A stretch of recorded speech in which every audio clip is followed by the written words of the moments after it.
ወንጌል ጥዑም ዜና ዝመለብዚ በሓልዮት ናይ ኤርትራ ኦርቶዶክስ ተዋህዶ ቤተ ክርስቲያን ሃገረ ስብከት ሰሜን አሜሪካ ክፍለ ትምህርቲ እናተዳለወ ዝቐርብ ሰሙናዊ ናይ ስብከት ወንጌል አገልግሎት እዩ።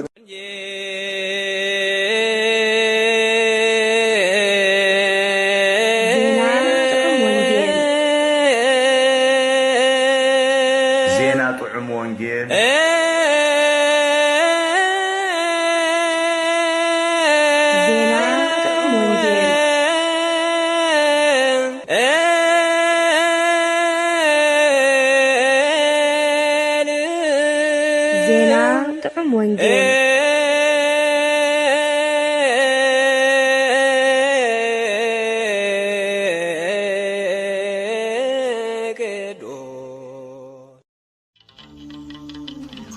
መወዳእታ እምበር ቀሪቡ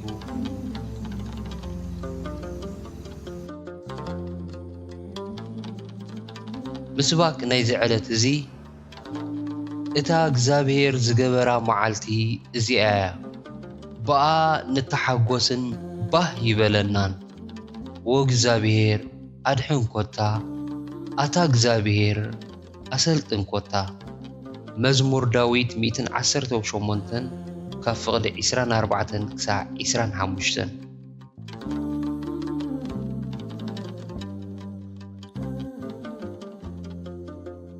ንባባት ወንጌል ካልኣይ ቆሮንቶስ ምዕራፍ 5 ካብ ፍቕዲ 1 ክሳብ 10 ቀዳማይ ጴጥሮስ ምዕራፍ 4 ካብ ፍቕዲ 4 ክሳብ 11 ግብረ ሐዋርያት ምዕራፍ 10 ካብ ፍቕዲ 39 ክሳብ 41 ወንጌል ዮሐንስ ምዕራፍ 21 ካብ ፍቕዲ 1 ክሳብ 14 ቅዳሴ ዘዲዮስቆሮስ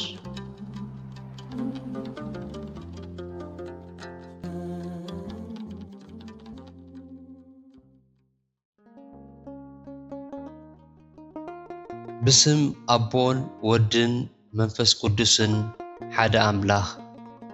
كريستوس تنسى أموتان أب كل كرنعات عالم زلهم هزب أملاخ محرتن رديئتن إجزابير أملاخ ناس لزبزحلنا تخافلتي نيزعلت زي وانجيل طعم زينا نكون سلزبغعنا دما نجزابير أملاخنا سبحات يغنو كمتي أمأتو استقلته ملأختي نايسوم نزي أرست وانجيل طعم زينا مودعتا بر قريبو زبل كخوني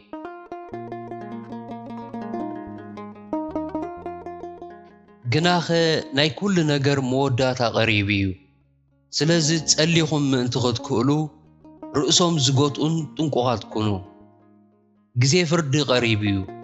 زي جمورو خاا بتوم أبيت أملاخ زلويو بأنا زجمر كاب كونخه اتوم نوانجيل أملاخ زي زوزودا موداتهم انتاي كخوني اتتصادق ببوزح چنك زدحن كاب كونخه اتعماتن حتى اندا انتاي كخون قداماي بيتروس معرف 4 فقد شوعات 10 وشوعات 10 وشومنتن كالاي ترجم نملكت إنه زعلت زي شارشاي سنبت ناي زمنة تنسايو زمت زولو حاموس دما عرقت قويتانا إن ذكرولو كاب بعالة تنسايو مبل 4 معالتيو بمسارة سرعة قدست بيتي كريستيانا كاب علة عرقت كسع سنة 10 وشوعات زولو غنيات زمن عرقت توهيلي تصوع زمن عرقت ناي زمنة تنسايو نوز زمني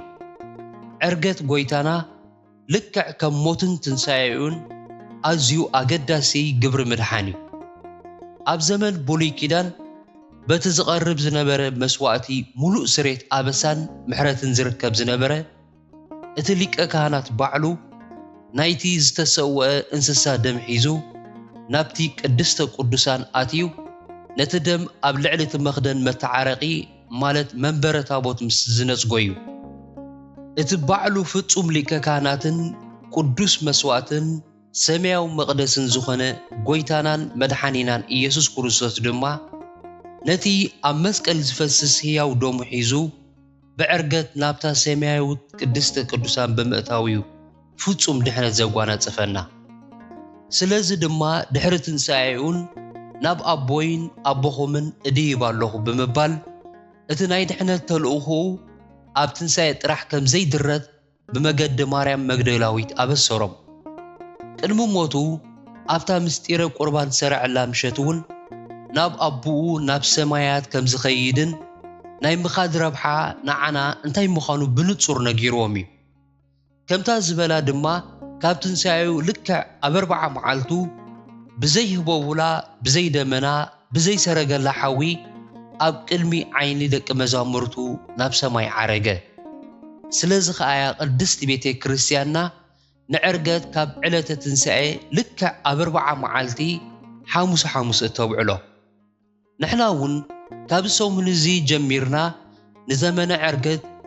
ብዛዕባ እቲ ጎይታና ብዕርገቱ ዘውሓሰልና ድሕነት ክነስተንትንን ክንመሃርን ብዛዕባኡ ድማ ንኣምላኽ ክነመስግንን ይግባአና። ነዚ ሻድሻይ ሰንበት ናይ ዘመነ ትንሣኤ ብቅዱስ ያሬድ ተሰሪዒልና ዘሎ መዝሙረ ሰንበት ፋሲካ ዘርእስቱ እዩ። ሓፈሻዊ ትርጉም ናይቲ መዝሙር ድማ ከምዚ ዝስዕብ እዩ። ፋሲካ እታ ዕለት እቲኣ ቅድስቲ እያ። በታ ዕለት እቲኣ ንተሓጎስ ባህ ይበለና። እታ ዕለት እቲኣ መስተርሆትን ዕረፍትን እያ። ሰማይን ምድርን በኣ ይተሓጎሱ። ፋሲካ ናይ መድሓኒና ዝኽሪ ትንሣኤ እያ። ኦ ጎይታ ድምፅኻ ሰሚዐ ፈርሃኩ፣ ግብርኻ ርኤ እውን ተገረምኩ። ጎይታ መን ይኸ ኸማኻ? ንምዉታት በቓልካ ኣተንሳእካ፣ ሕይወት ሂብካ ንዓና ሰላም ጸጎኻ።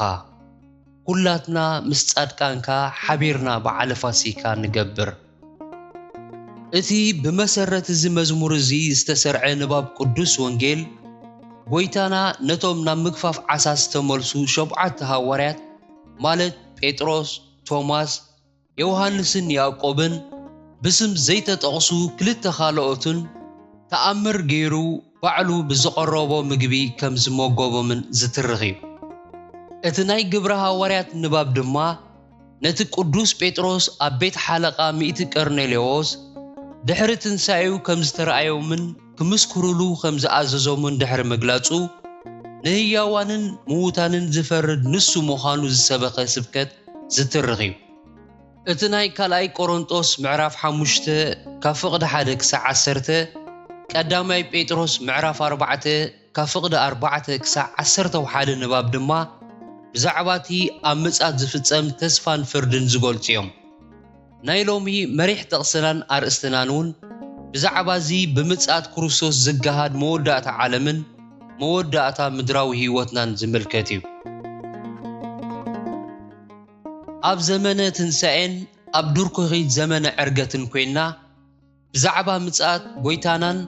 ብዛዕባ መወዳእታናን መወዳእታ ዓለምን ክንምሃር ዝድለየሉ ምኽንያት እንታይ እዩ? እቲ ምኽንያት ጎይታና ባዕሉን ብቅዱሳን መላእኽቱን ገይሩ ንዕርገቱን ንምጽኣቱን ኣዛሚዱ ስለ ዝገለጸልና እዩ። ንኹሉ ዝዛረቦን ዝገብሮን ድማ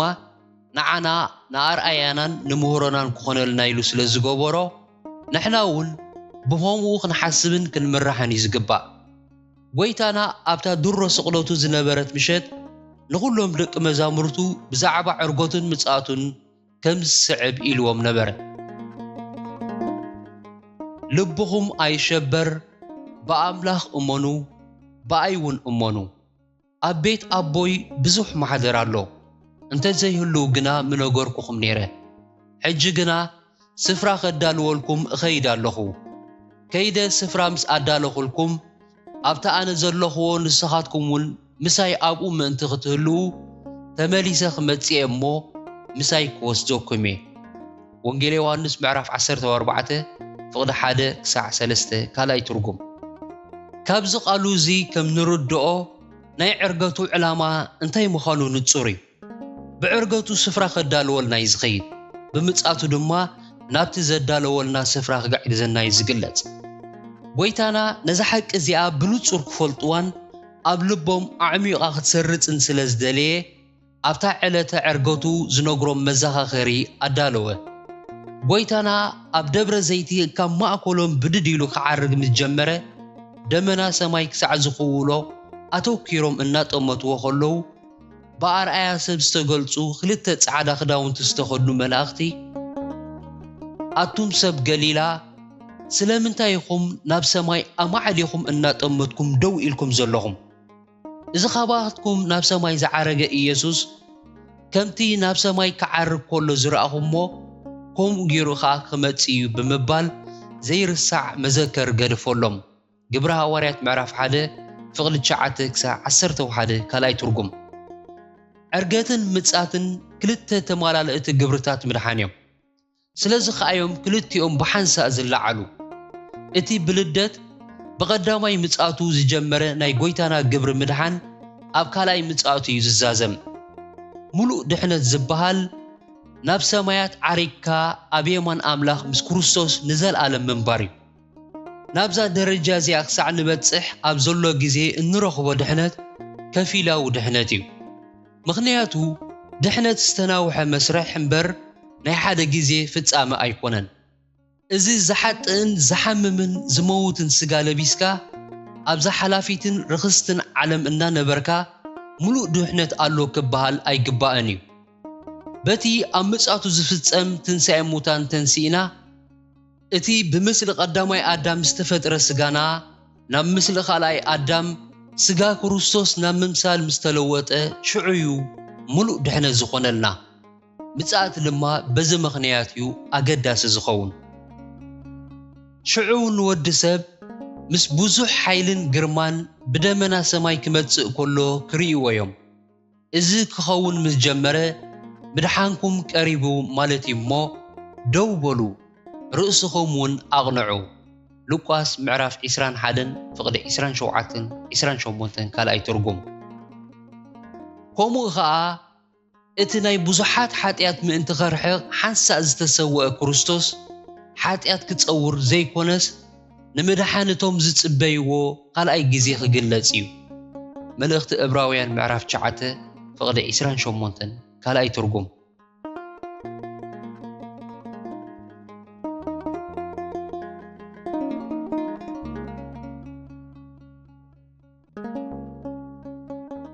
موداتا زبال زولو ناي منتاي موداتاي ابز موداتا زي زتقالولو فصاميتات انتاي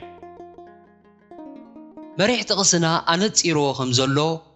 اذن زاربول زلنا موداتا ناي كل ነገር موداتاي نايزا ننبرلا زلنا عالمن ناي كل سماياون مدراون فطرت موداتا ناي سيطانن كلهم اغاننتون موداتا ناي كل حاتياتن كلهم حاتانن موداتا ناي كل مدراوي حمامن سقاين موتن صعرن حزنن موداتاي سماين مدرن بملء خدمسسن كابلاو خطفني اذا حق اذا قدوس وانجيل دغاغيمون انصيرون نغيرنايو اتحجي زلو سماين مدرن غنا بقالون حوارو تعاقيرو اتوم نغزابير زيفرو سبات تفريدهم كسع زطفو يحلوالو معلتو غويتا مالت اتا ناي موداتا معلت غنا كم سراو كينات مصيا شعو سمايات وعوعنا بلخ حلفي فطرت سماي بحو نديدو كمكخيو مدرن كله أو أزولون نجارن كندديو أتا معلتتيا سمايات بحو خمز تأفق فترة سماي كا برسن كم زمكخ كتجبريا كلاي بيتروس معرف سلسته فقد شوعته فقد عسرته كسا عسرته وكلته كلاي ترقم دحر نايتن معلتتات تياتن مكرا خا بو نبو صحي كتسلمتيا ወርሕውን ብርሃና ኣይክትህብን እያ ከዋኽብቲ ካብ ሰማይ ክወድቅዮም ሓይልታት ሰማይ ድማ ክናወጽዮም ወንጌል ማቴዎስ ምዕራፍ 24 ፍቕዲ 29 ራእይ ዮሐንስ ምዕራፍ 6 ፍቕዲ 12 ብድሕሪዚ ዓብይ ጻዕዳ ዝፋን ነቲ ኣብኡ ዝተቐመጠ ማለት ኢየሱስ ረኣኹ ምድርን ሰማይን ካብ ገጹ ሃደሙ ኣሰር ዘይብሎምን ጠፉ ራእይ ምዕራፍ 20 ፍቕዲ 11 ካልኣይ ትርጉም እዚ ኸኣ ካብ ብሉይ ኪዳን ጀሚሩ ብቅዱሳት ነቢያት ክንገር ዝነበረን ዝጸንሐን እዩ ነዚ ምስ ኣንበብና ሕራይ እቲ ኣበሰኛ ሰብሲ ይጠፍእ እዚ ኩሉ ጉዝ ፍጥረትከ ንምንታይ ዝጠፍእ ዝብል ሕቶ ኸላዓለልና ይኽእል እዩ እዚ ሓቂ እዚ ኩሉ እቲ ሕጂ ዘሎ ፍጥረት ንሰብ ተባሂሉ ከም ዝተፈጥረ ብሰሪ ኃጢአት ሰብን ብሰርቶም ኣብ ኣየር ዝገዝኡ ስልጣናት ኣጋንንትን ከም ዝረኸሰ ኣብ ዓይኒ እግዚአብሔር እውን ጽዩፍ ከም ዝኾነ ዘረጋግጸልና እዩ እዚ ናይ ሕጂ ዘሎ ሰማይን ምድርን መወዳእታ ናይ ካልእ ሓድሽ ሰማይን ሓድሽ ምድርን መጀመርታ ምዃኑ ግን ኣይንዘንግዕ እዚ ተስፋ እዚ ኸኣ ካብ ብሉይ ኪዳን ጀሚሩ ብተደጋጋሚ ተነጊሩና እዩ ምስቲ ኣረጊት ሰማይን ምድርን ዲና ክንጠፍእ ወይስ ብትንሳኤ ተሓዲስና ኣብቲ ሓድሽ ሰማይን ምድርን ኢና ክንነብር እቲ ኣብዛ ሓላፊት ዓለም ሓላፊ ህይወትን እንነብሮ ናብራ እዩ ዝውስኖ ፈጺምና ክንዝንጎዖ ዘይግባኣና መሰረታዊ ሓቂ ግን ኣሎ ኣብቲ ልዕል ኢልና ዘንበብናዮ ናይ ራእይ 20 ፍቕዲ 11 ጥቕሲ እቲ ኣረጊት ሰማይን ምድርን በቲ መለከታዊ ረስኒ ከም ዘይነበረ ኣሰር ከም ዘይብሉ ኮይኑ እዩ ክጠፍእ እቶም ንኹሉ ሰብ ዘስሓትዎ ኣጋንንትን እቶም ብሰሪ ኃጢአቶም ንፍጥረት ሰማይን ምድርን ዝልኩሙ ሓጥኣን ግን ኣሰር ከም ዘይነበሮም ኮይኖም ክጠፍኡ ዘይኮነስ ኣብቲ ንሰማይን ምድርን ዝሃሞ ኸሓውን ረስንን ንዘለዓለም ክነዱን ክሳቀዩን ክነብሩ እዮም ካብ ከምዚ ዝበለ ሕሱም መፈጸምታ ምእንቲ ክንድሕን ድማ እዩ መወዳእታ ከም ዝቐረበ ብተደጋጋሚ ዝንገረና ዘሎ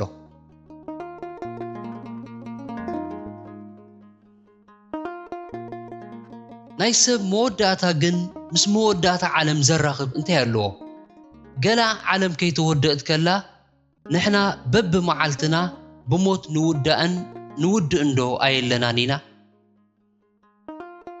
ብርግጽ ብመንጽር ጊዜ እንተርኢናዮ መወዳእታና ምስ መወዳእታ ዓለም ዘይክጋጠም ይኽእል እዩ ጎይታና ተመሊሱ ከም ዝመጽእ ካብ ዝተነግረሉ ጊዜ ጀሚሩ ብኣማኢት ቢልዮናት ዝቝጸር ሰብ ብሞት ሓሊፉሎ ኣብዚ ሕጂ ዘለናዮ ናይ ምጻቱ ናይ ቅልውላው ዘመን ዘለና ብዙሓት እውን ቅድሚ ምጻት ጎይታ ብሞት ክንፋነው ኢና በቲ ኣብ ቀረባ ጊዜ ክኽሰት ጀሚሩ ዘሎን ገና ዝቕጽልን ከበትን ኣህለቆትን መዓታት ኣብ ሓደ እዋን ካብ ርብዒ ክሳዕ ሲሶ ህዝቢ ዓለም ዝጸንተሉ ኣሰቃቂ ንያቱን ይጽበየና ኣሎ መወዳእታ ዓለም ክኸውን ከሎ ኣብዛ ዓለም እዚኣ ብህይወት ዝጸንሑ ናይ ግድን ክህልው እዮም ካብኣቶም ብህይወት ዝጸንሑ እቶም ሓጣን ሞት ስጋ ከይጠዓሙ ትኽኢሎም ናብቲ ዝኸፍአ ካልኣይ ሞት ክሰጋገሩ እዮም እቶም ጻድቃን ድማ ካብታ ትጠፍእ ዘላ ዓለም ብደመና ሰማይ ተላዒሎም ንጎይታ ኣብ ኣየር ክቕበልዎን ክራኸብዎን እዮም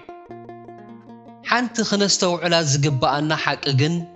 እቲ እንሞቶ ናይ ስጋ ሞት ንሱ መወዳእታና ዘይምዃኑ እዩ ናይ ስጋ ሞት መወዳእቱ ዝኸውን ብሃም እንስሳ ጥራሕ እዩ ንሰብ ሞት ስጋ መወዳእቱ እንተዝኸውን ኣብ መንጎ ጻድቕን ሓጥእን ኣብ መንጎ ዝኣምንን ዘይኣምንን ወላ ሓንቲ ፍልሊ ኣይመሃለዎን ማለት እዩ ከምኡ እንተኾይኑ ኸኣ ብጽድቂ ንምንባር ርእስና እንገትአሉ ወላ ሓንቲ ብቑዕ ምኽንያት ስለ ዘየለ ከም ዝደለናዮ እናሓጥኣናን እናዓበድናን ነዛ ሓጻር ምድራዊት ህይወትና ባህ ከም ዝበለና ጌርና ክንዕንድረላ እዩ ዝሓይሽ እንተኾነ እቲ ንዓለምን ንዓናን ዝፈጠረ ጎይታ እዛ ንነብረላ ዘለና ዓለምን እዛ ንነብራ ዘለና ምድራዊት ህይወትን መጀመርታና እምበር መፈጻምታና ከም ዘይኮነት ኣረጋጊጽልና እዩ ብመለኮታዊ ግርሙኡን ሓይሉን ተመሊሱ ንህያዋንን ምዉታንን ንሓጥኣንን ንጻድቃንን ክፈርድ ነናብ መወዳእታ ድማ ክምድበና ምዃኑ ብንጹር ገሊጽልና እዩ ነዚ ክገብር ምስ መጸ ቅድም ነቶም ምዉታት ከተንስኦምን ክእክቦምን እዩ ሽዑ እቶም ብሞት ደቂሶም ዝጸንሑን እቶም ብህይወት ዝጸንሑን ሓቢሮም ብደመና ተላዒሎም ከዓርጉን ንጎይታና ኣብ ኣየር ክቕበልዎን እዮም ንሱ ድማ ናብቲ ናይ ክብርን ህይወትን ዘለዓለማዊ መወዳእቶኦም ብኽብሪ ሒዝዎም ክድይብ እዩ ስለዚ ቅድሚ ምጽኣት ጎይታ ዝፍጸም ዝኾነ ዓይነት መወዳእታ የለን እታ ኣብ ምድሪ ብኣካለ ስጋ እንጸንሐላ ዕድመ ጥራሕያ ትውዳእ እምበር ካብ ህላወ ኣይንጠፍእን ኢና ስጋና ኣብ መቓብር ደቂሱ ይጸንሕ ከከም ዓይነት ህይወትና ድማ ነፍስና ኣብ ገነት ወይ ኣብ ሲኦል ትጸንሕ እታ ናይ ብሓቂ መወዳእታ ምስ መጸት ግና ስጋና ካብ ድቃሱ ተባራቢሩ ምስ ነፍሱ ተዋሂዱ ይትንስእ ናብቲ ዝተመደበልናን ዝተፈርደልናን ዘለዓለማዊ መወዳእታና ድማ ይግዕዝ እዚ ሓቂ እዚ ብንጹር ተገሊጽልና እዩ ኣብቲ ናይ ሉቃስ ምዕራፍ 16 ካብ ፍቕዲ 19 ክሳዕ 31 ናይ ጎይታና ትምህርቲ ንመልከት እዚ ምህሮ እዚ ምስሊ ኣይኮነን ኣብ ዝኾነ ትርጉም መጽሓፍ ቅዱስ ምስላ ምዃኑ ዝገልጽ ኣይንረክብን ኢና ጎይታና ኣብ ዝህቦ ምስላታት ከዓ ስም ጠቒሱ ተዛሪቡ ኣይፈልጥን እዩ ኣብዚ ኣብነታዊ ምህሮ እዚ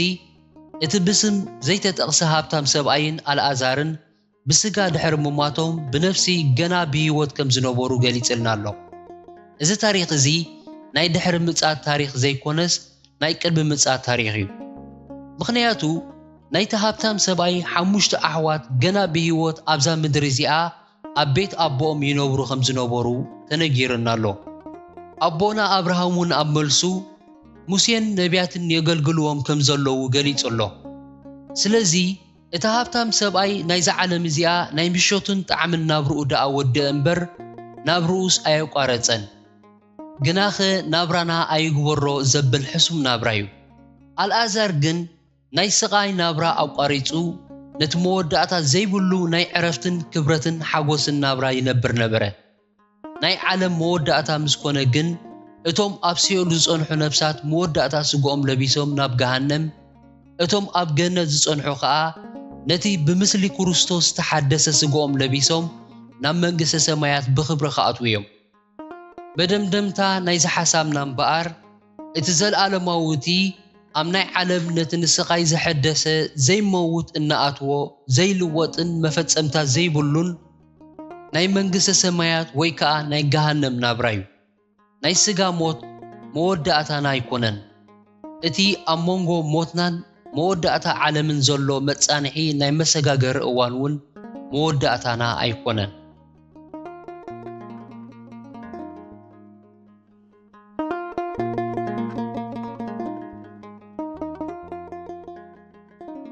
እሞ ነዚ ምስ መወዳእታ ዓለም ዝኽሰት ናይ ሓቂ መወዳእታና ደኣ ብኸመይ ኢና ክንጸብቖን ክንልውጦን ንኽእል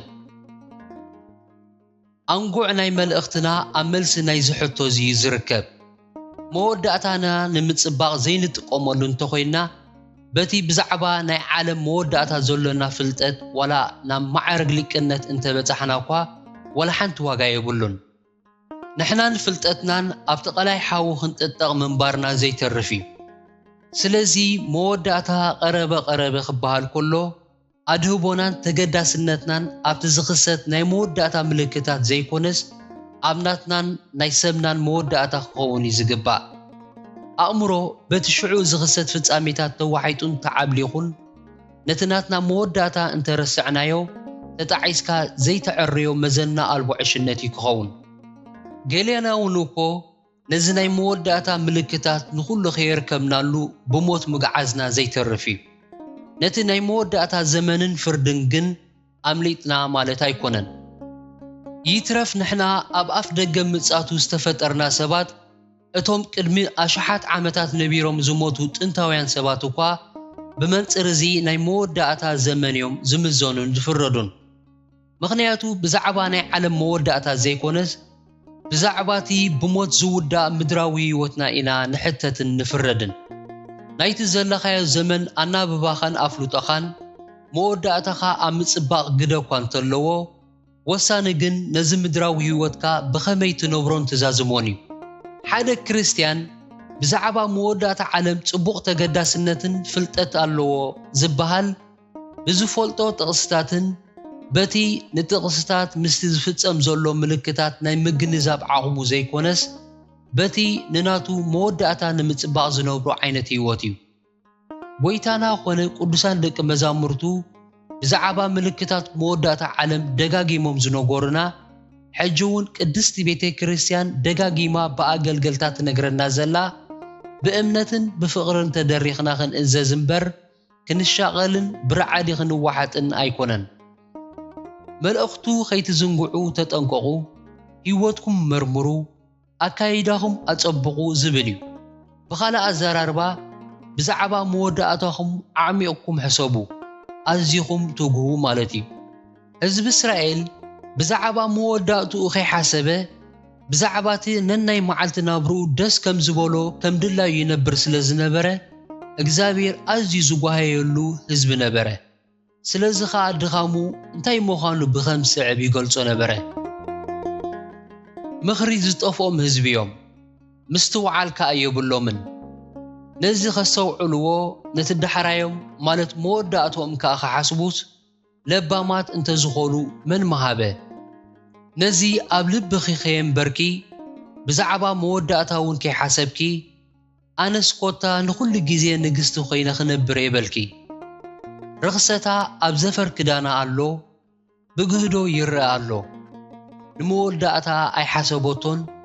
ብዛዕባ ናይ መወዳእታ ዕድላ ኣይተገደሰትን። ዘዳግመ ምዕራፍ 32 ፍቕዲ 28-29 ትንቢት ኢሳያስ ምዕራፍ 47 ፍቕዲ 7 ድጓ ኤርምያስ ምዕራፍ 1 ፍቕዲ 9 ካብዚ ንህዝቢ እስራኤል ኣዝዩ ዝሃሰየ ናይ ዕሽነት ኣካይዳ እዚ ብዙሕ ክንመሃርን ክንልብምን ይግባአና እዩ። ብዛዕባ መወዳእታና ከይሓሰብናን ንዕኡ እነጸብቐሉ ዓይነት ናብራ ከይነበርናን እንነብሮ ህይወት ካብ ናብራ ክትብሎ ዝተናወሐ ርእሰ ቅትለት ክትብሎ እዩ ዝምጥኖ። ጎይታና ኣቐዲሙ ደጋጊሙ ብዛዕባ ምልክታትን ፍጻሜታትን ናይ መወዳእታ ዓለም ዝነገረና ድማ ካብዚ ዕሽነት እዚ ምእንቲ ክባልሀና እዩ። ነቲ ዘለዓለማዊ መወዳእታና ንኸነጸብቐሉ ዝተዋህበና ናይ ግዜ ዕድል እዚ ሓፂር ምድራዊ ዕድሜና እዩ። እዚ ዕድሜና እዚ ክንደይ ምዃኑ ዝፈልጥ ከዓ ወላ ሓደ ሰብ የብልናን። እዚ ዕድመ እዚ ድማ ኣሎ እናበልካዮ ዝሃፍፍ ምስ ምንባር ዘይቁፀር ብዘገርም ዝተሓፅረ ናይ ፃዕርን መከራን ዕድመ እዩ። ንኣቓልቦኻ ሰሪቑ ብዛዕባ መወዳእታኻ ፈጺምካ ከምዘይትዝክርን ከምዘይትሓስብን ብዝገብር ኮንቱ ዝኾነ ሓልዮት ስጋ ዝተመልአ እዩ። ኣብ ርእሲኡ ድማ እቲ ኣብ ዓለም ዝኽሰት ናይ ምጽኣት ጎይታናን ናይ መወዳእታ ዓለምን ምልክታት ቅልውላውን ካልእ ሓድሽ ሓልዮታት ስለ ዘላዓዕል ብዛዕባ መወዳእታኻ ከይትሓስብ ዝዕብልኸካ እዩ። ካብዚ መቑሕ ናይ ሓልዮት ስጋ እነምልጠሉ ኣዝዩ ዓሚቕ መንፈሳዊ ልቦና እንተዘያጥሪና መወዳእታና መዋፅእ ዘይብሉ ኣሰቃቕን ዘስካሕክሕን ኮይኑ እዩ ዝተርፍ።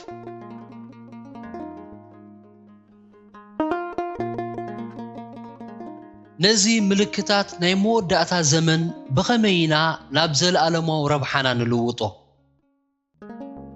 እቲ መልሲ ንጹር እዩ። ነቲ እንዕዘቦን እንሰምዖን ዘለና ምልክታት መወዳእታ ከም ናይ ዓለም ምልክታት ዘይኮነስ ከም ናይ ገዛእ ህይወትና ናይ መወዳእታ ምልክታት ጌርና ብምርኣይ ጥራሕ እዩ። ከምኡ እንተርኢናዮ ነቲ ንመወዳእታና ዘበላሹ ሓጢኣት ብግብራዊ ንስሓ ርሒቕና ብጽድቂ ክንነብር ክድርኸና እዩ። ኣብ መሪሕ ጥቕስና ቅዱስ ጴጥሮስ እቲ ጻድቕ ብሓይሊ ገደል ዝድሕን ማለት ብብዙሕ ጭንቂ ዝድሕን እንተኾይኑ እቲ ንኣምላኽ ዘይእዘዝ ዕሉል ዓመፀኛን ሓጣን ሰብ መወዳእትኡ ፍሉጥን መሰክሕን ምዃኑ ኣፍሊጥና ኣሎ። ስለዚ ዓመፅን ሓጢኣትን ይትረፍ ማሕደሩን መንበሪኡን ክገብረና ፈጺሙ ከም ዘይጠብቀና ንምግባር ክንጋደል ከም ገለይሉ እንተጠበቐና ድማ ብግብራዊ ንስሓ ካብቲ ለካሚና ሓጢኣት ርእስና ክነንጽህ ይግባአና።